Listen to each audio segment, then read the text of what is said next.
Kami, kelompok PKM GFK Program Kreativitas Mahasiswa, Gagasan Futuristik Konstruktif Universitas Muhammadiyah Surakarta yang beranggotakan Enggar Melisya Nugrah Sunario, Sukraheni Dwita Mutmainah, Kosiratu Torfi Iftinan, dengan pembimbing kami, Bapak Miftahul Huda, SPD, MPD, akan mengupas secara tuntas mengenai keterlambatan berbicara dan solusi yang akan kami berikan. Keterlambatan berbicara atau speech delay adalah jenis gangguan yang bisa menyerang anak-anak. Seiring bertambahnya usia, anak mengalami perkembangan baik dari segi fisik dan juga kemampuan bahasa. Anak-anak secara perlahan akan bisa mengerti kalimat yang didengar dan mulai mahir menyampaikan perasaannya melalui kata-kata. Namun, setiap anak umumnya memiliki perkembangan yang berbeda sehingga waktu yang dibutuhkan sampai anak bisa berbicara pun akan berbeda. Diperkirakan sekitar 6-19% anak di Indonesia mengalami gangguan bicara.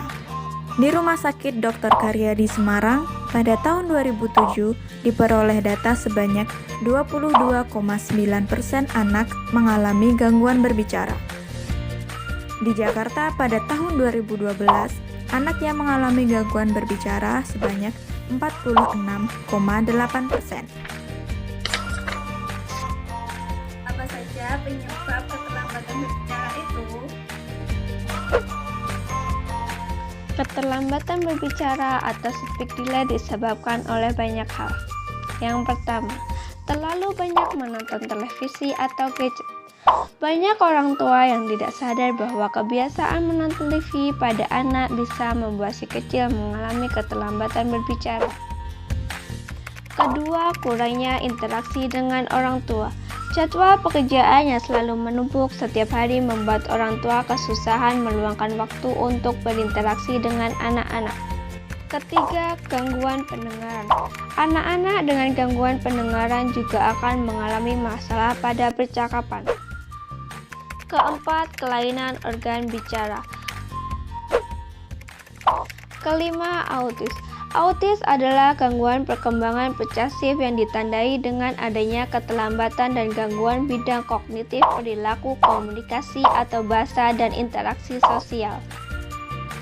Keenam, hambatan pada otak dan syaraf. Faktor yang dapat menyebabkan anak mengalami keterlambatan bicara adalah karena adanya gangguan di otak. Adanya gangguan ini akan menyebabkan anak mengalami masalah dalam mengolah suara. Mengapa berbicara itu penting? Mari kita simak penjelasan berikut ini. Berbicara merupakan bagian dari keterampilan berbahasa. Sangatlah penting keterampilan berbicara dalam kehidupan sehari-hari.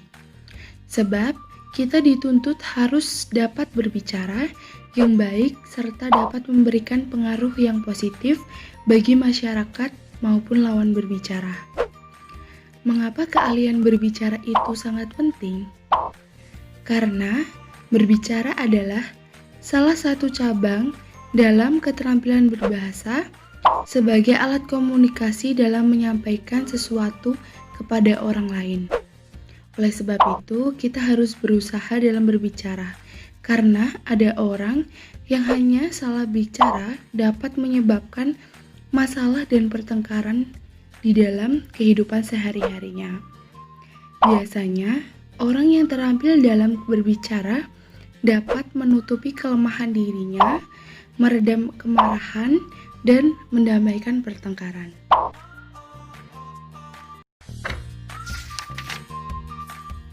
Dari penjelasan mengenai masalah keterlambatan berbicara di atas, kami, kelompok KM-GFK, Program Kreativitas Mahasiswa, Gagasan Futuristik Konstruktif Universitas Muhammadiyah Surakarta, akan mengenalkan sebuah inovasi dalam menyelamatkan generasi bangsa. Gagasan tersebut yaitu metode listening.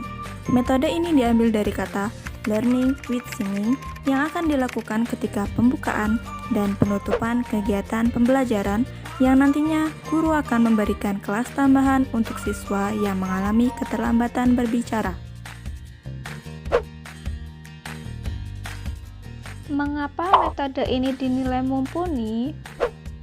Karena kegiatan bernyanyi atau mendengarkan lagu merupakan cara yang mudah ditangkap oleh peserta didik dalam belajar, terutama bagi mereka yang mengalami keterlambatan berbicara. Kegiatan bernyanyi dapat merangsang jaringan saraf otak untuk bekerja lebih aktif. Otak akan mengalih memori untuk melafalkan lirik lagu sehingga kemampuan anak untuk berbicara semakin terasah.